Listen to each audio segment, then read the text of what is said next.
In the dazzling city of New York lived Henry Sterling, a titan of industry, known as much for his vast fortune as for his iron will and old-fashioned beliefs. His son, Leo Sterling, all of 25, was a product of elite schools and unimaginable wealth, yet he was a stark contrast to his father.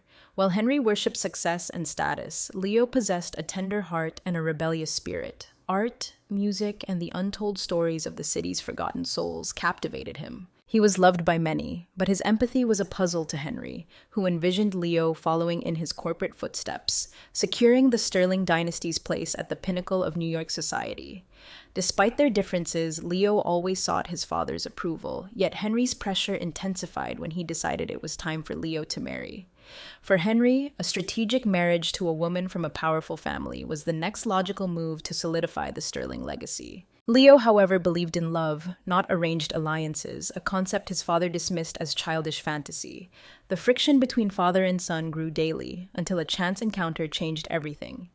One afternoon, wandering through the bustling streets of Greenwich Village, Leo's path crossed with a young woman named Sophie, a familiar figure huddled on a corner, begging. Her eyes held a haunting sadness, yet something in her gaze drew Leo in. He stopped, spoke to her, and was instantly struck by her sharp wit, surprising humor, and inherent kindness, despite her harsh life. When Henry discovered Leo's growing connection to a beggar, his rage was volcanic. He saw it as an utter humiliation, a threat to the Sterling name. In a twisted act of punishment, Henry decreed that Leo would marry Sophie, believing it would crush any romantic notions and force him to confront the gravity of family duty. But Henry was utterly unprepared for the chain of events he was setting in motion. When Henry delivered his ultimatum, marry Sophie, Leo was stunned. He couldn't fathom that his own father would resort to such a cruel, unjust decree as a form of control. Yet, Henry's stance was unyielding, a command, not a suggestion. Leo was trapped in a terrible bind: obey his father and betray his own soul, or defy him and risk disinheritance, losing everything he'd ever known. Sophie, meanwhile, was terrified and bewildered by the marriage proposal. She knew she existed in a different world from Leo and feared this was some cruel game played by the wealthy. But when Leo sought her out again, he explained his impossible situation, pleading with her to trust him. He promised respect, dignity, regardless of the bizarre circumstances. Despite her deep reservations, Sophie agreed. They were married in a quiet, somber civil ceremony, a far cry from the lavish society wedding Henry had always envisioned for his son. News of the marriage ripped through New York's elite circles, causing shock and scandal. Henry's friends and colleagues questioned his sanity, and the Sterling family's social standing seemed to teeter on the brink. Henry, however, remained convinced this was a temporary aberration. Certain Leo would soon abandon Sophie, having learned a harsh lesson. But time began to spin an unexpected narrative. Leo and Sophie, bound by this strange twist of fate, started to forge a real connection. Leo began to see Sophie not as the beggar his father intended him to despise, but as a resilient, intelligent woman with a profound spirit.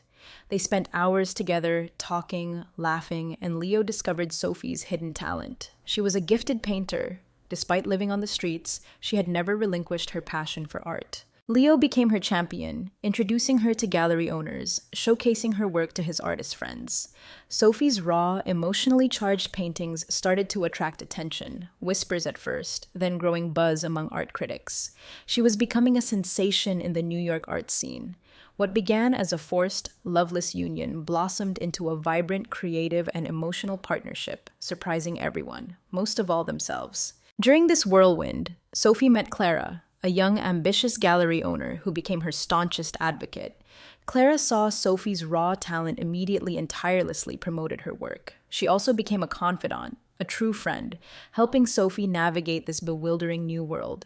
Henry had a longtime associate, Victor, a wealthy businessman with a shadowy reputation.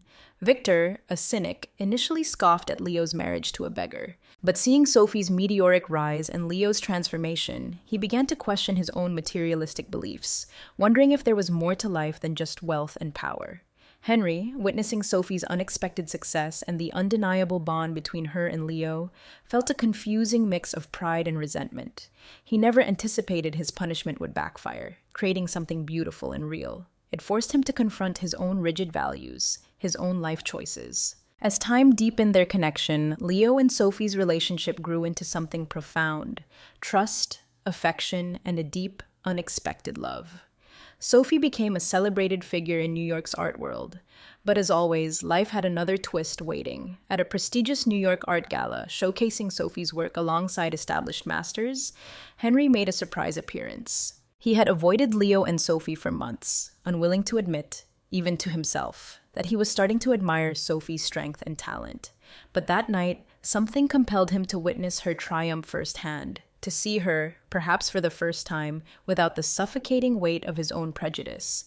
At the exhibition, one of Sophie's paintings, a haunting depiction of a lone woman in a desolate cityscape, caught the eye of a renowned international art critic. He was captivated by the raw emotion in the work and sought out Sophie, asking about her inspiration. Sophie, with quiet dignity, explained that the figure was inspired by her mother, a woman who had fought poverty and injustice until her last breath, yet never lost her dignity, her hope. Henry, eavesdropping from the edge of the crowd, froze. Something in the story, in the painting itself, struck a terrifying chord of familiarity. He moved closer, his breath catching in his throat. He stared at the canvas, paralyzed. He recognized the woman in the painting. It was someone he knew intimately, someone he had lost, or rather, abandoned, many years ago. A cold dread washed over Henry. He began to tremble, the weight of a buried past crashing down on him. He fled the gallery, unnoticed in the bustling crowd, Leo and Sophie calling after him, concern etched on their faces. That night, sleep eluded Henry. He was tormented by ghosts of the past, memories he had ruthlessly suppressed. He was flooded with images of a woman he had loved in his youth, a woman with whom he had shared a brief, intense affair, a woman he had cast aside due to family pressure, societal expectations. That woman, the woman he had discarded, was Sophie's mother. The revelation struck him like a physical blow. Sophie, the woman he had scorned, the beggar he saw as a threat to his legacy, was his own daughter. He had punished Leo by forcing him to marry his own sister, completely blind to Sophie's true identity. Henry was shattered. He knew he had to reveal the truth to Leo and Sophie, but the agonizing weight of his actions, the fear of the fallout, paralyzed him. How could he confess? How could he face the monstrous truth of what he had done? Days turned into a week, each hour a torment. Finally, Henry knew he couldn't carry this burden alone. The only path, however agonizing, was to confess. He summoned Leo and Sophie to his penthouse, the atmosphere thick with unspoken tension. When they arrived, they found Henry visibly shaken, a state Leo had never witnessed in his formidable father. He asked them to sit, his voice trembling as he began to unravel his story, starting with his youthful indiscretion, his passionate affair, and his callous abandonment of the woman he now knew was Sophie's mother. The confession hung in the air, a devastating truth that ripped through Leo and Sophie's world. They sat in stunned silence, grappling with the enormity of what they had just heard. Sophie was utterly broken, a storm of betrayal and confusion raging within her. The man she had grown to love was her brother. The father she never knew was the architect of her mother's suffering, of her own difficult life. After Henry's earth-shattering confession, Leo and Sophie's lives crumbled. The news left them emotionally pulverized, adrift in a sea of disbelief and pain.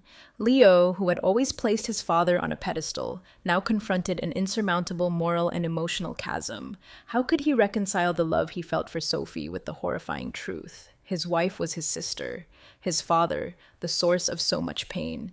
Sophie was consumed by a toxic cocktail of anger, grief, and despair. She was torn between the genuine love she had found with Leo and the sickening realization that he was her brother. Her resentment towards Henry was a burning inferno, knowing he had not only abandoned her mother but had orchestrated the cruel twist of fate that brought her and Leo together.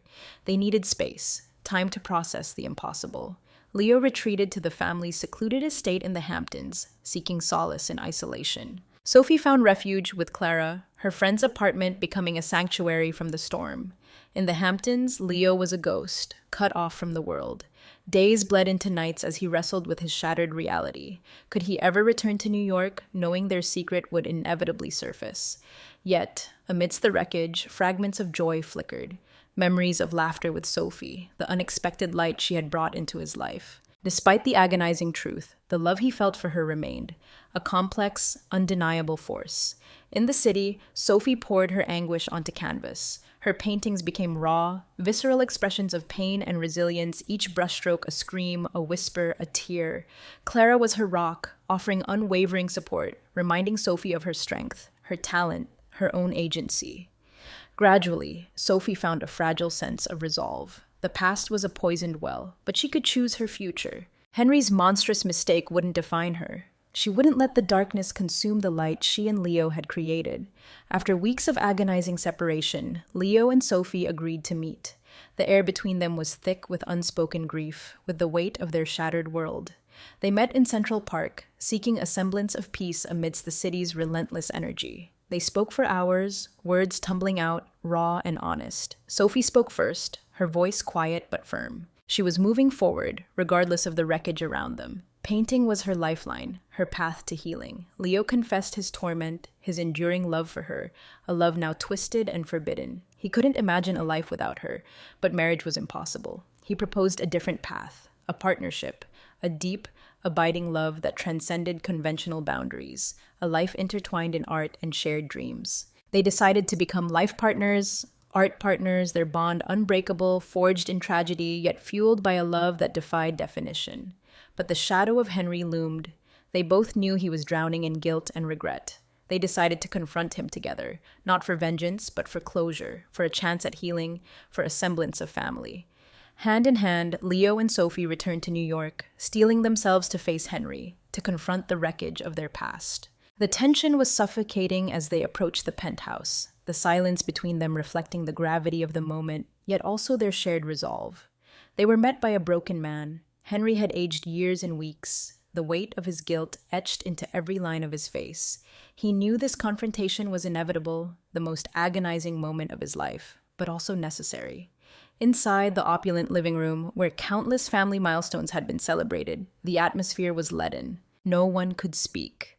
Finally, Henry's voice broke the silence, a choked whisper at first, then gaining strength as he poured out his confession, the depth of his remorse, not just for the unspeakable pain he had inflicted, but for a lifetime ruled by pride and societal expectations, a life devoid of true love.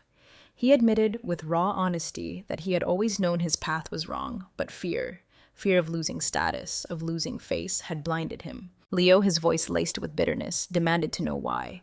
Why such cruelty? Why force them into this impossible situation?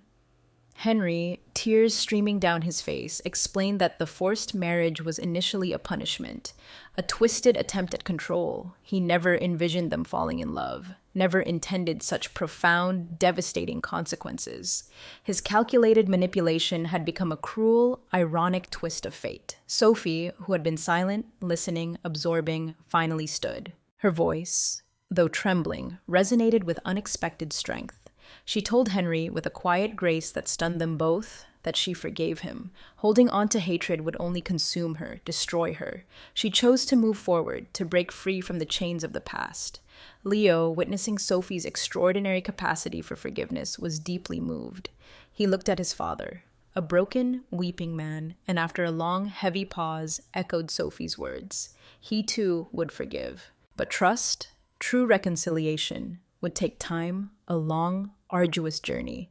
Henry, overwhelmed with relief and gratitude, wept openly, thanking them, promising to spend the rest of his life atoning for his sins, supporting them, loving them. He knew he could never erase the past, but he could and would dedicate his future to building a better tomorrow for them. He embraced them, a fragile truce, a pact of redemption, love, and tentative hope. The wounds were deep, but they were together. A fractured family, embarking on a painful, uncertain path toward healing. In the days that followed, life began to shift. The pain of the past remained, a raw ache, but a fragile hope began to bloom. Leo and Sophie, no longer husband and wife, but life partners, art partners, moved forward, their bond deepened by shared trauma and enduring love. Forgiving Henry was a liberation, a release from the corrosive grip of resentment. Henry, true to his word, dedicated himself to quiet atonement, becoming an anonymous benefactor to charities supporting single mothers and those marginalized by society, a silent penance for his past cruelty. Sophie's art flourished. Her paintings, imbued with the raw power of her life experience, resonated deeply with the world. Clara orchestrated a major exhibition in New York, a triumphant showcase of Sophie's evolution as an artist, a woman, a survivor. Critics hailed her work as masterpieces of emotional expression, her voice now a force in the contemporary art world. Inspired by Sophie's resilience, Leo redirected his legal career toward social justice, dedicating himself to defending the vulnerable, fighting for those silenced by the system. His work brought a profound sense of purpose, a new kind of fulfillment, earning him respect and admiration, not for his name, but for his compassion, his unwavering commitment to justice. Henry, seeking to rebuild trust, to truly empower Leo, transferred control of the Sterling Empire to his son. Leo, humbled by the responsibility, accepted, determined to forge a new legacy, one built on integrity, on compassion, on a rejection of the ruthless ambition that had defined his father's generation. The penthouse, once a symbol of cold opulence, began to transform. Leo and Sophie, though no longer married, made it their home, a haven for art and creativity, a space open to all, especially those who had been excluded, marginalized, forgotten. Henry, retreating to a separate wing, began writing, pouring his life story onto paper, a raw, unflinching account of his failures, his regrets, and the hard-won lessons of redemption. He titled it The Price of Pride, a testament to the destructive power of ambition untempered by love. In the penthouse garden, bathed in the golden light of a New York sunset, Leo and Sophie watched young artists sketching, painting, their laughter echoing in the air. They exchanged a quiet look, a shared understanding of the long, arduous journey they had traveled, the unexpected path they had forged. Despite the scars, they had found a new purpose, a love that transcended convention, a family born from tragedy, yet bound by forgiveness and hope. The Sterling legacy, once synonymous with wealth and power, was being rewritten, redefined by art, by justice, by the transformative power of love. 5 years painted a new canvas on their lives. Time, that relentless healer, had softened the sharp edges of pain, revealing unexpected opportunities, strengthening bonds once so fragile. Sophie, now an internationally acclaimed artist, her work exhibited in galleries from New York to Paris to Tokyo, was a global voice for resilience, her art resonating with universal themes of overcoming adversity. Her latest exhibition, a breathtaking collection titled Fractured Light, in London, solidified her place as a leading contemporary artist.